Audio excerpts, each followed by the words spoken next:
running out of my time, I'm running out of breath. And now it's getting so I can't sleep at night. Every day, feel like that. I'm getting in from too deep, I'm further closing in. I'm not to sleep, I'm scared, I know we'll win.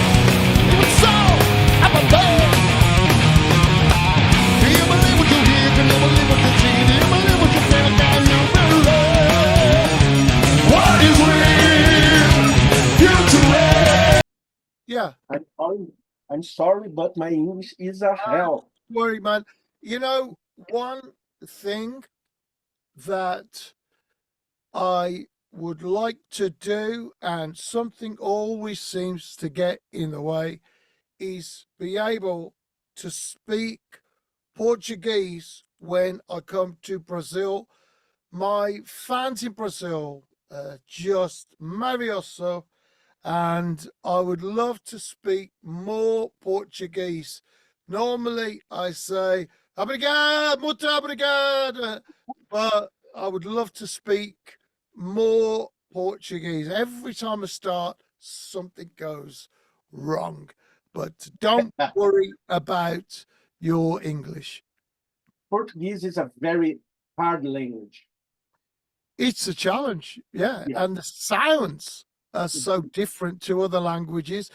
I spent so much time in Brazil over many years that sometimes my ear starts to now I start to understand a lot of what is spoken, and then I'm away from Brazil for many years, and I'm like, oh, and then I get back, and I'm like, yeah, coxinha, yeah, okay, and I'm all, yeah, Coxinha, pão de queijo. Coxinha, pão de queijo, frango de passarinha. I'm there, man. I'm surviving. I'm like, yeah, cerveja, you know, malta calda, whatever it is. And then it's gone. So I think I love touring in Brazil. Okay. I live in the south of Brazil, in the city of Porto Alegre. I've been there, yeah. I played there. Yeah, I see you here. Yeah. And the last time I see you was in São Paulo in 2019. Yeah. In São Paulo. January, February. I don't remember. I have the ticket here. Yeah. Somewhere. I have a ticket with your autograph. Was it Manifesto? What club? Manifesto Club? Manifesto, yeah. Manifesto. Yeah, I love Manifesto. Just great crew there. I mean, those guys, they're incredible. They can do a sound check, bang, just over, done. No messing about the time. It's got it. And yes, I love that place. It's a small place. Yeah. With so many people inside. Such a fun. Yeah, it's great. Great vibe, maravilhoso. Okay. Well, let's start with some first questions. Okay. Let me see here. In your solo career, you become much more than the former Iron Maiden vocalist. How did you find your true voice and identity in the metal world outside of the shadow of such iconic band? I think for me, the most important thing is the music and the song. Okay. So the connection and feeling of the song, that it has something about it that is an important story to tell, an emotion to reveal. This is what is important to me. And the great thing that I had from Iron Maiden was learning so much from the guys, and especially from Steve Harris, about arranging songs and arranging my ideas so that they made sense. So then I had an idea, you know what? I have some ideas here that I really want to see how these work. And so after Iron Maiden, when I started Silicon Messiah, I found people that had the fire and passion that would help me make that first Silicon Messiah record.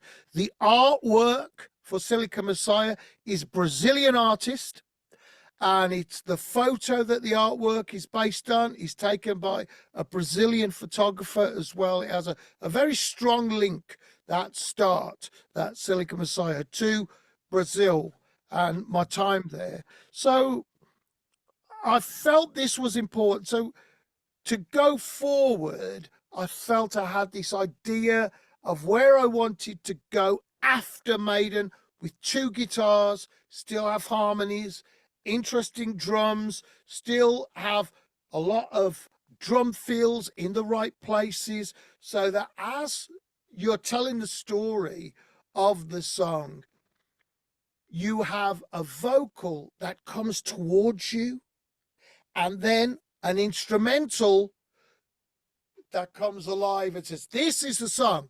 Musically, here's what we're talking about, and then back to your vocal. So it was an important thing. Steve Harris said to me, the biggest lesson is the most important thing is the lead vocal, but the instrumental is the most important thing. So you can't get away from each thing. The music must lift up the vocal, but the music is also, when it must be part of the journey. It's not just shredding. It's not just showing, oh, here's how good I... No, it must be part of that journey. And that's the biggest lesson I learned, that I take with me. With every song that I write, I try and have this lesson with me, that the vocal and what we say and how we sing doesn't matter. That English isn't your first language. That doesn't matter, because my job is, without you understanding one single word of English, you must understand that I'm angry. Music. I'm angry, or I'm in love, or I'm desolate. You must understand that. And then when you say to me, I think this man is angry, I think this man is sad, I think this man is scared, then that's when the job is done. And that's what I'm always looking for. And one of the things I enjoy so much about coming to Brazil is my fans there sing so many different parts, the musical parts, the guitar melodies and different things. It's a wonderful, wonderful experience. Okay. Nice, very nice, very good. I love your answer. I love it. I feel that. Okay. I am a huge fan. Oh my God. Let me work. Let's do the next question. Your work often explore themes of resilience and overcoming challenges. Do these themes reflect specific difficulties you faced, or are they inspired by something more universal? This is it. I suffer with depression. I'm an emotional person. I get depressed. I've battled suicidal thoughts. I've battled addiction in my own life. I don't want to say, oh, it's so terrible, I'm depressed, I have an addiction. The main message that I want you to feel is, at the end of the record, no, I feel better, I can do it, I can cope. Yeah, someone else feels this way too. I'm honest in my lyrics. I never, ever hid my mental problems my battles with suicidal thoughts, never hid it. So you can see, oh, someone else is feeling like this. And then I write about people in my life, in my mind, like Stephen Hawking, incredible scientist, amazing work on black holes, on the universe. He was given 3 years to live, and he didn't say, oh no. He said, well, Okay. I got a lot of work to do in 3 years. There's so much work to do. And many, many years later, he was 49 years old. I mean, he just never stopped working. But he was trapped in a wheelchair and he couldn't physically talk. And he wrote books and he never complained about it, man. So these are the stories I like to celebrate, and what people consider to be impossible. Those are the things I like to throw back in the face. They say, you're too old. Well, Bert Munro from New Zealand, I think he was 65 years old. He broke the land speed record on a motorcycle. They said he was too old. It couldn't be done. He did it anyway. So those are the stories that I like.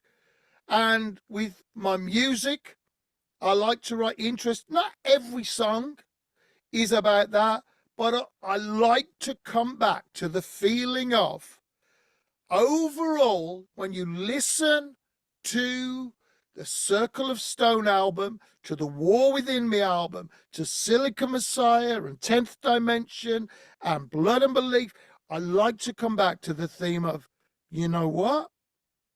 I'm not giving up. You just respond the next question, okay? But I will ask you at the same time. Is music a form of therapy for you?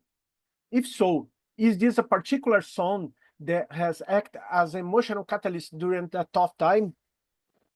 I think I do use music as my drug and my therapy. In some ways, the songs that I love most, I listen to least, because I save them for the dark days, for the difficult days.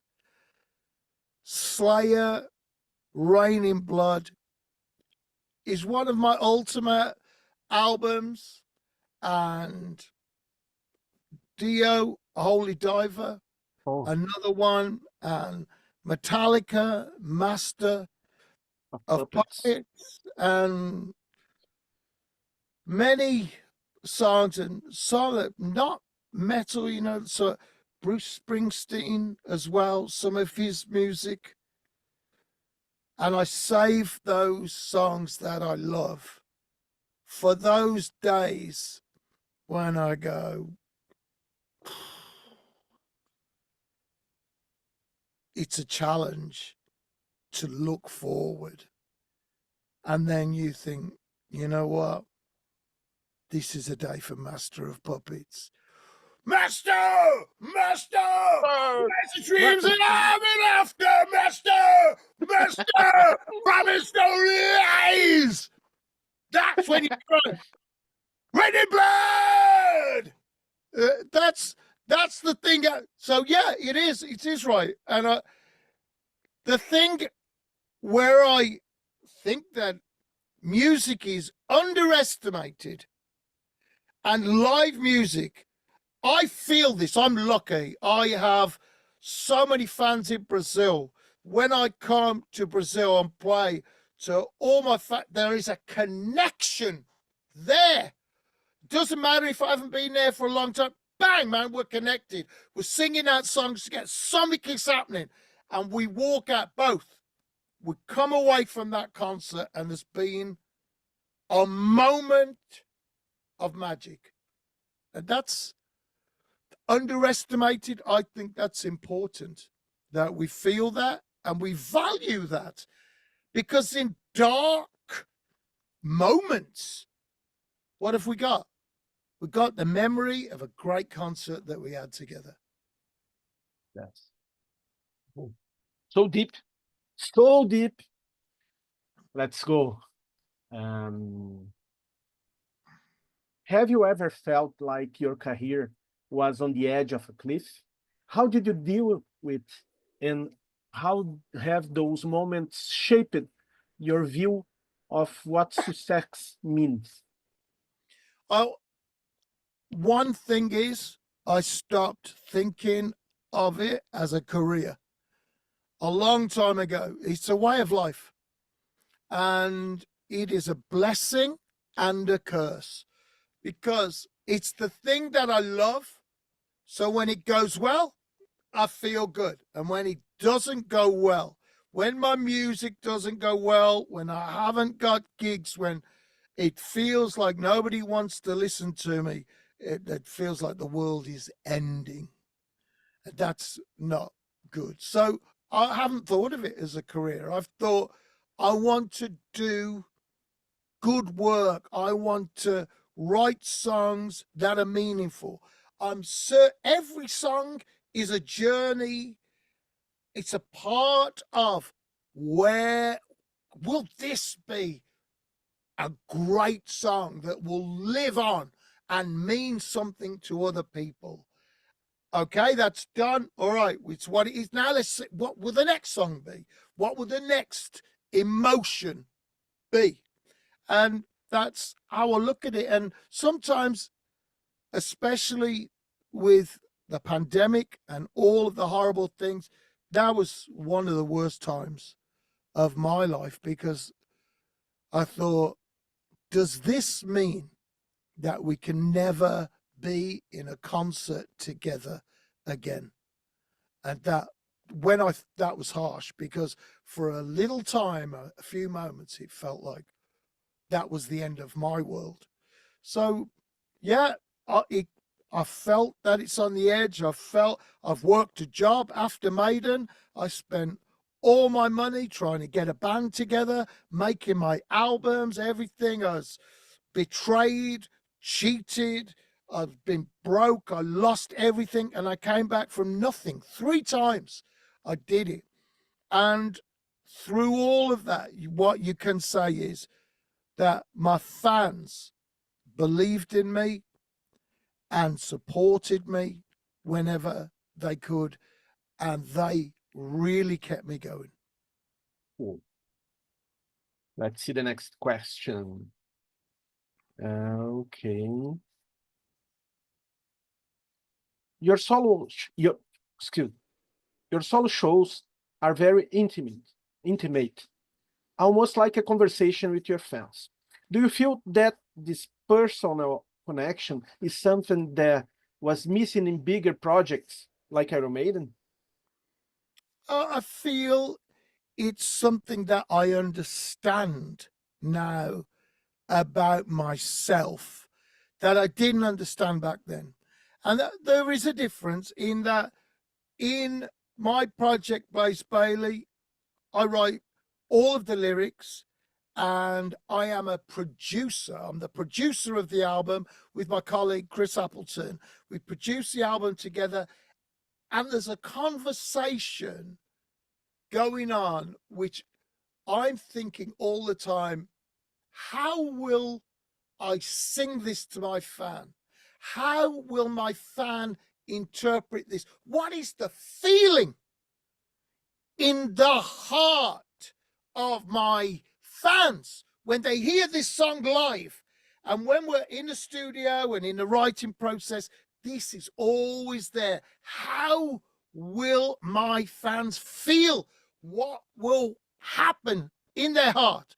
And can I get to the heart of my fan through their ear, go way down, clean off the heart? Hey, come on, feel better? And that's what I'm trying to do. And I'm very lucky to be in a situation. I'm totally independent. I'm supported by my fans, and I'm thinking of my fans and the music that I'm doing and the inspiration to keep me going. To go, no, come on, don't leave it there. That's not good enough. That's not good enough. That's not the best that it can be. That's not the message. That's not clear enough. That's what I'm doing. And I'm thinking in a conversation with my fans. And I think on the Circle of Stone album, it's very much a conversation. And when you listen to the lyric and think of it, think of me talking to you, and you'll see what it means. Okay. Let's talk about the fans. Do you think your music has a transformative role for the fans? Has anyone ever shared a story with you that changed the way you see your own art? I'm very lucky in that I meet most of my fans. And last time in Sao Paulo, Manifesto Bar, doors open. I'm there. I'm doing a free meet and greet for every fan of mine that walks through that door. A Manifesto Bar in Sao Paulo is there. They have a free sign-in, free selfie. There you are. That's it. So people say, your music means this. This song changed me. I'm very, very lucky. And people share their stories with me. And this is what really changed, in a way, the way that I'm looking in my newer work, in that I know that I'm talking to you. I know it's a conversation. Whereas before, I may have thought, oh, it's just about this. Now I know you're listening. I know. So in that way, it makes it, no matter where I am recording, it makes it important. I know that it's important. And I am not a very important person in the scheme of things in the world. But here's the thing. If I'm important to just a few people, and just those few people feel a little bit better because they listen to a Blaze Bayley album, that's a privilege, and I'm honored, privileged to have that. Okay. Time tends to either soften or harden an artist. Do you feel that aging has changed your approach to metal, whether in terms of composition or performance? Yeah. It's experience changes you. That's it. If you don't learn from your mistakes, you are doomed to repeat them. That's what the saying is. And so I had many lessons, tough lessons to learn along the way. And yeah, maybe you could say things make you hard or things make you soft, but I think it's important to know that you can get through tough situations. And you only learn that, you only know how tough that you really are by getting through tough situations. And that's the way I feel with my music, with my tours, that I faced tough situations. And now when I look at the way I write now, is with the benefit of experience, I'll go, okay, this is the message, this is the story, this is the feeling. And I don't spend as much time experimenting. I go with my feelings. Does that feel like it should be part of this song, of this journey? I don't know. Then it's not. Yes, it does. Okay, it's in. That's it. And we build the journey. should this be quiet? Should we be talking very quietly now to my listener? Yes, we should. No, we shouldn't. It's not a quiet song. We shouldn't be. We should be saying, right, this is how I feel. Ah! We don't. But on another song, this must be quiet because we've got to show people this emotional side. So it does change. And I think that's a good thing.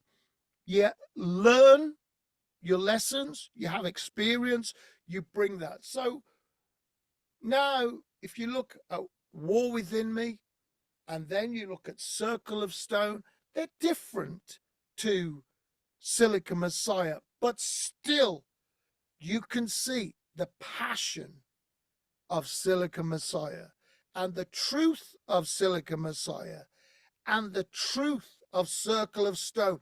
They sound different, but you know they have the same energy that is trying to talk to you and drag you in to believe this story.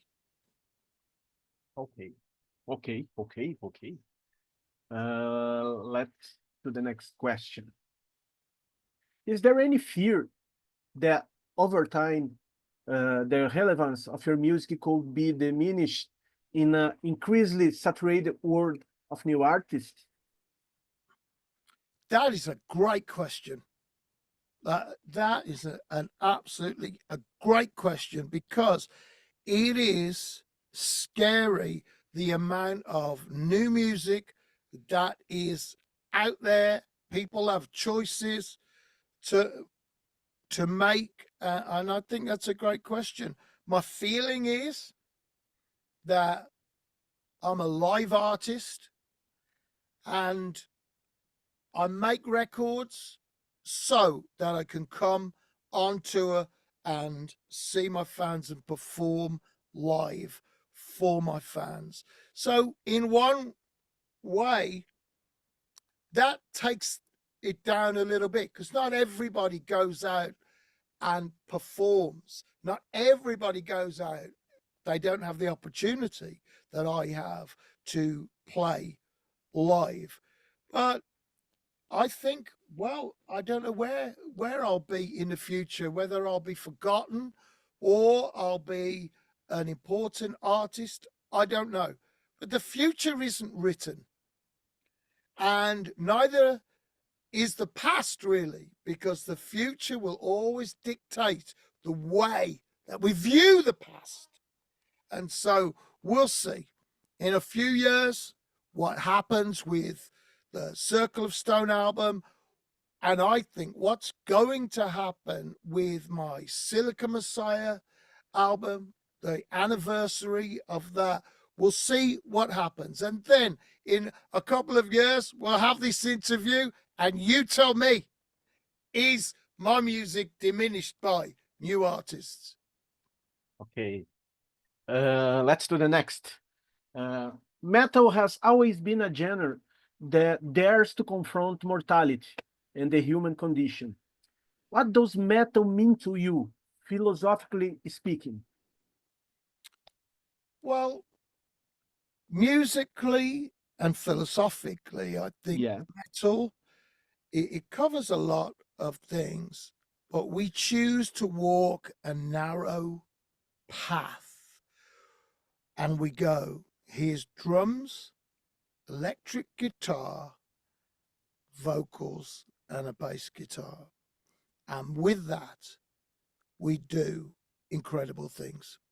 And it's a narrow path that people go, okay, we'll just try this little bit, we'll try this little change, but we can still connect it to Black Sabbath, Led Zeppelin, and The Who.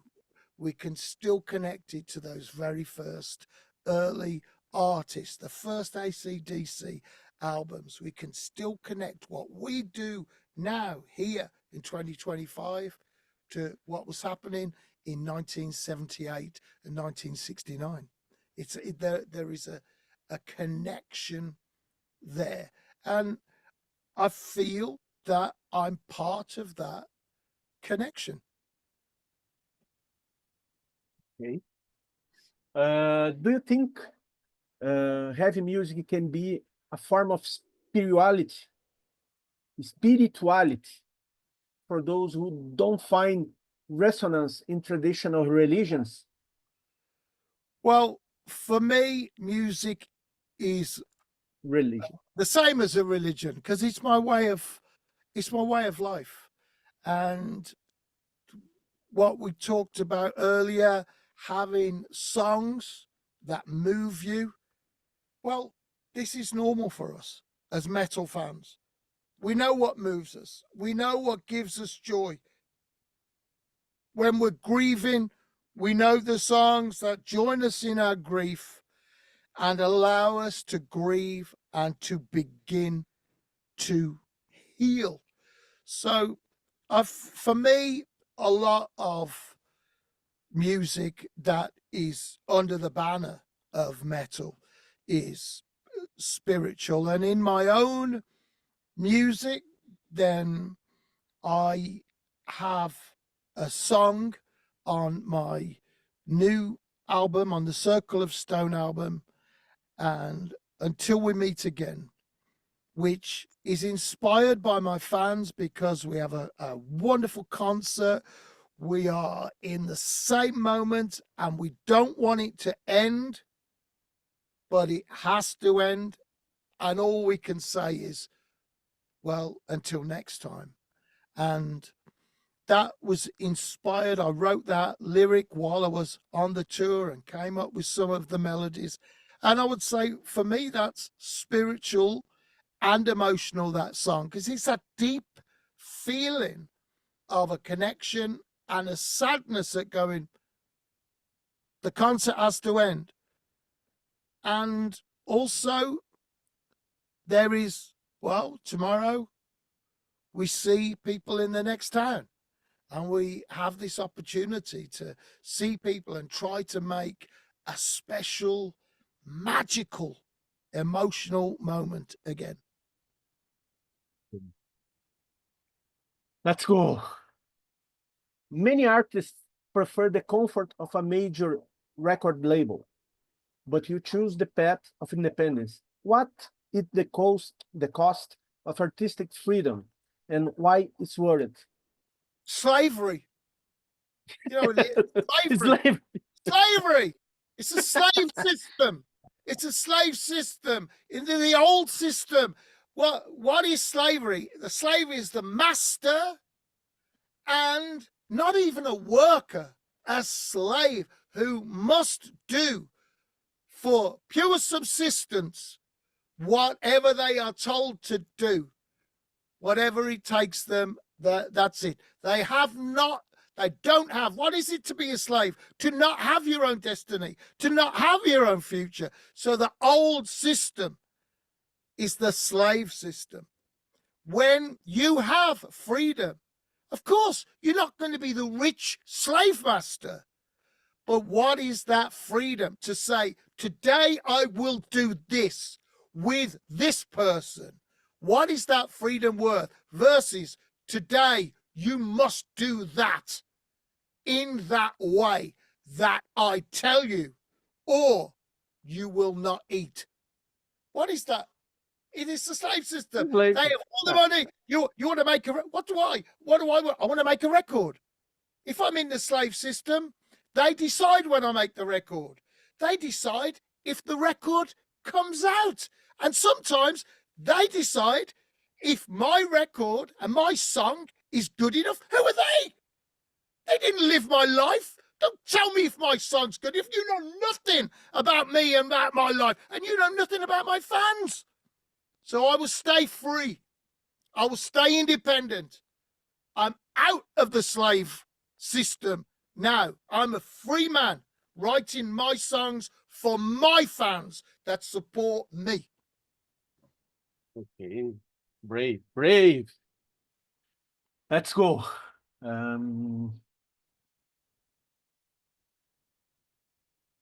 How do you maintain artistic integrity in a scenario where trends and commercial pressures are constantly changing? What commercial pressure? What pressure? Well, you are free. What commercial pressure? I don't have any pressure. I have an obligation, not pressure. My obligation is to my fans that support me. They expect my best of my heart, of my mind. They expect my best in my music, and they expect my whole heart in my performance. That's an obligation. That is an honor. That is a privilege that I have. I don't have any commercial pressure. I'm not commercial. Commercial is Taylor Swift is commercial. She's wonderful at what she does. She's commercial. I'm for my fans. That's it. I'm independent. I'm free. That's it. I'm not commercial. I don't have the commercial. And what about the trends? What trends? I started in 1984 singing heavy metal. It's what? 2025. I'm singing heavy metal. What trends? What trends?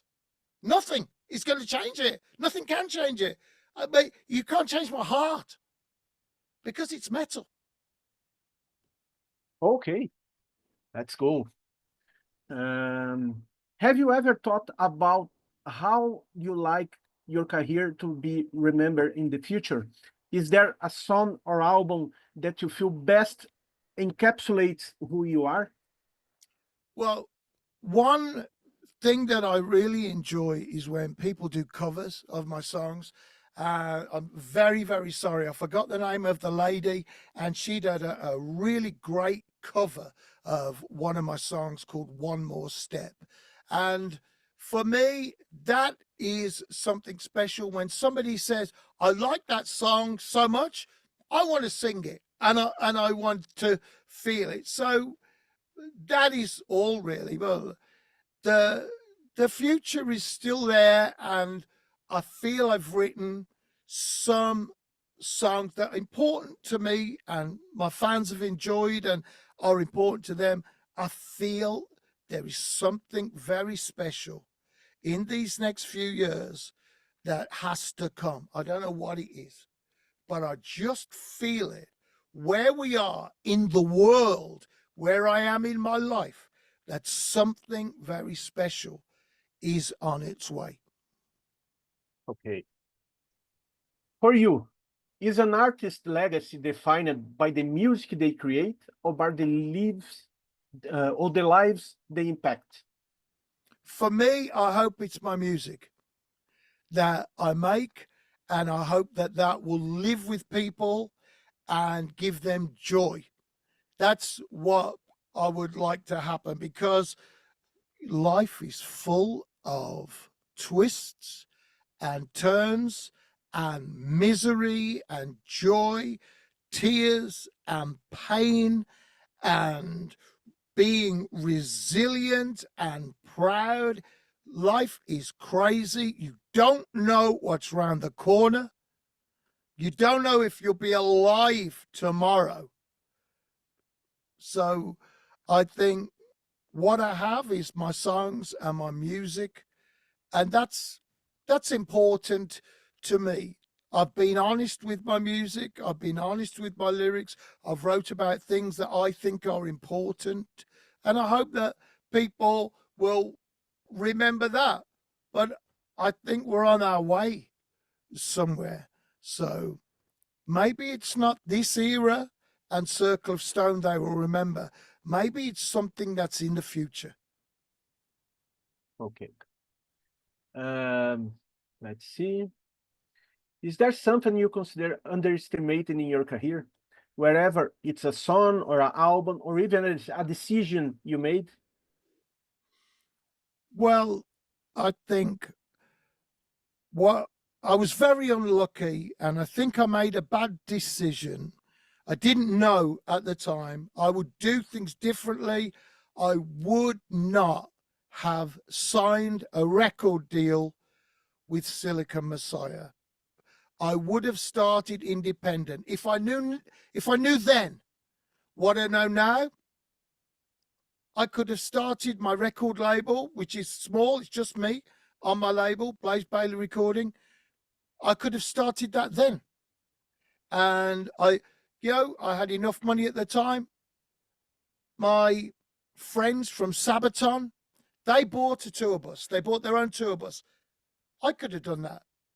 I could have bought my own tour bus, lived on my tour bus with my band, and just kept touring everywhere around Europe, and then come to South America and think. So that's, I don't know where I would be now, how it would work. But when I think about my career, I look and I go, you know what? Maybe I should have got out of the slave system. I didn't realize I could be independent and still eat and pay my rent. It's priceless. Be independent. Let's see. If you could surprise your fans with a completely unexpected project, something outside of metal, what will be? Well, I have worked in the past with an orchestra. I was with Dora Pesh on the Classic Diamonds album, and I've had another couple of opportunities to work with an orchestra. I would love to do an album taking some of my songs and put it together with an orchestra, and have an orchestra. Well, I'll do the arrangements myself to make it really heavy. And we have a song that I did with Thomas Fyson and Anna Backer, which is from my 10th Dimension album, and we redid it, called Stealing Time. And when you hear the interaction between the violin and classical guitar, it's amazing. And that really made me think, if I ever had the opportunity to work with an orchestra in the future, I would do that. And the other thing is, I want to do a Christmas album. I already have a couple of Christmas songs that I've written. One of them is called Crazy Christmas. It's on Spotify, and I'm going to put the tab on my website so that fans can learn it themselves. But I want to do a full Christmas album, 10 Christmas songs, all written by me and my friends, and do a real Christmas album for my fans, that they haven't got to listen to the same old Christmas songs. They can listen to a Blaze Bayley Christmas album. Oh, that will be very, very nice. I think it'd be fun, man. Let's see. When you're not creating or performing, where do you find piece of inspiration? Well, I like to ride my motorcycle. I got an old Triumph Speedmaster motorcycle, so when I can, I like to ride that. I've got a mountain bike, which I like to ride as well. And yeah, and I listen to movie soundtracks as well. And Ennio Morricone, I like a lot of his stuff.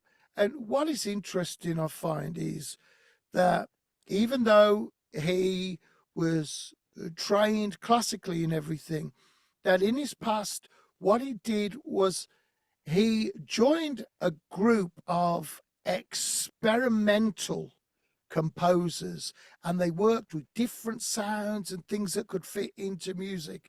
And I feel that's why I like a lot of his film music and the things that he does. And I feel it's affected me a little bit, that it's like, well, yeah, okay, it doesn't have to sound like a traditional orchestra.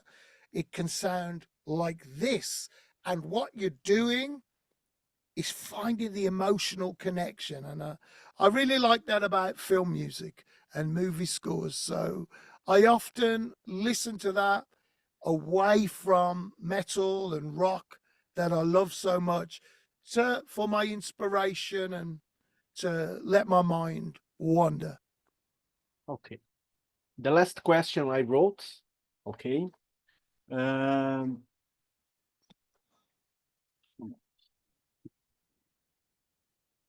Oh, shit.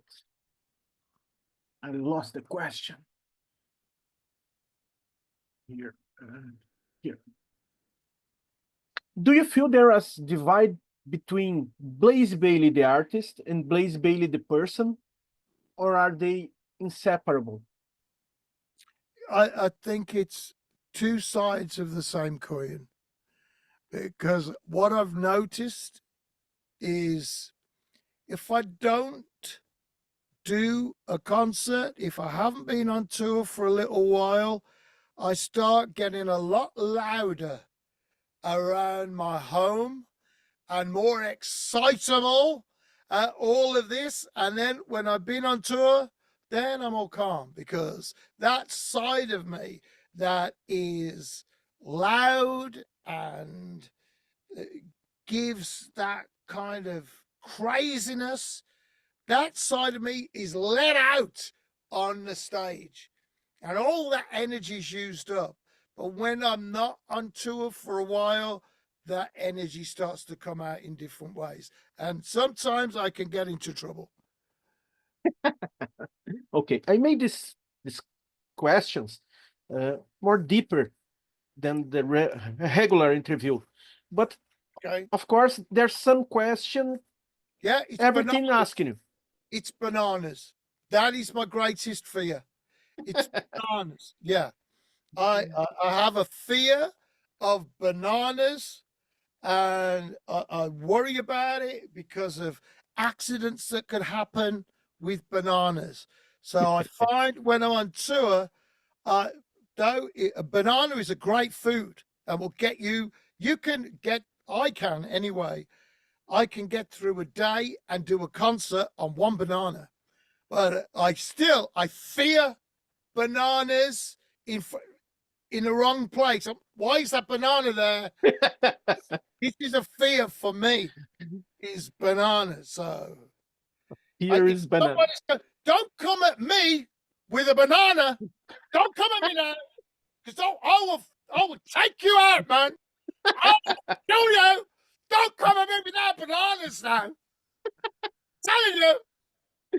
Yeah, this is it. It's crazy, but over the years, I know, what's that doing? Hey, a guy's holding a banana. Whoa! Just one question. I tell all my friends that I will do this interview.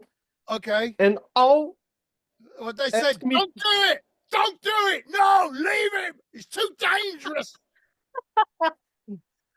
When do you come to Brazil? Oh man, tomorrow. Tomorrow, if I could. Honestly, I know you have love Brazil. You know I love it. I love you have Brazil. 2 tours. You have Silicon Messiah. I miss my fans in Brazil. Every day I'm working. Right, anything from Brazil. We need a promoter to take us. Anybody? You know what happened? This is horrible, terrible, and I want everybody, all my fans in Brazil, to be very, very careful. The scam on the internet, that the promoter thought they were talking to my manager and my agent, and it was a scam. And the promoter from Brazil thought it was me, and they paid the money. It was a scam. They got ripped off. So it's tough, man. That was my last opportunity. And they got in touch. Where are you, Blaze? And I'm going, we talk about it. And my manager goes, we haven't had any money. And I go, but I've sent it here. And it's a scam. They stole all the money off the Brazilian promoter. So please, everybody, I will never ask you for money. I will never ask a fan. There's no Blaze Bayley fan club. It's free. I'm on it. You just go to my website or you join a forum. I'm not on my forum. My team are on my forum. So that's it. I will never ask any fan for money online. There is no Blaze Bayley fan club. There is nothing. Go to blazebayley.net. On there are the details of how to book me if you're a promoter. And whenever I can get the money, man, to come to Brazil, I miss you guys. Man, I love it. I love it there. You know, I love your food, everything. So that's it, man. I need a Caixinha. Franco. Huh? Come on now. As soon as I get, man, I'm coming. I want to come. I'll be there tomorrow. if you send me the ticket for me and the guys, I mean, yeah, okay, I'm on my way. That's it. I fucking rehearse when we go, do it, man. But that's it. Yeah, I want to come to Brazil. God, I miss you guys. Don't think that because I'm not coming that I don't want to. No, it's just very challenging to get to Brazil with someone you can trust. That's it. Yeah. Just one more question. Tell about your music creation with Absolva. You not creation. You create your own music. Well, we've been working together for 10 years, and I more or less I thought, you know, is anybody interested? I was doing some work with Thomas Fyson, classical acoustic. We did some great songs together. And then Chris Appleton from Absolva said, if you want to try again with heavy metal, I'll come with you. I think we can do it. I think there's a way to make it work. And that was over 10 years ago. And we did Silicon Messiah anniversary tour, and he booked the tour himself.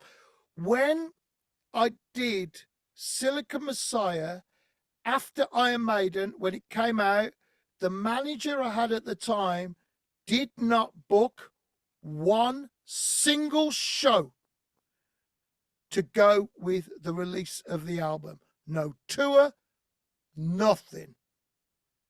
And when Chris Appleton said, I think we can do it, he booked 35 shows around Europe, all different sizes, different, that we went to do the Silicon Messiah anniversary tour then. And we played the whole album, and that's where we started, really. Should we try writing some songs? And we did, and it went well. And we've done a lot of work together, and we've learned to be producers. Now we work together as producers on the album, producing the music, writing the songs. I work also now with Luke Appleton as well, writing for mine and other things. So yeah, that's a part of it. That's why, you know, we've been together that long. We've just kept going, really. I think my fans as well, what's important is that the show is this level, that my fans around the world, they get that same show that the British and the European fans get. So that's another reason that we've stayed together, because we know each other very well, and we have a shorthand about the way that we do things. Okay. Man, was an honor. Thank you to talk to me. A little one in Brazil, in the south of Brazil, who loves your work. It's an honor. Obrigado. Muito obrigado. I hope to see you soon here in Brazil. I hope so, man. Don't give up. Whenever I get there, I will get there, and I will do a big set. Okay. Thank you. Thank you so much. All right. Bye. Ciao. Obrigado. Ciao, ciao.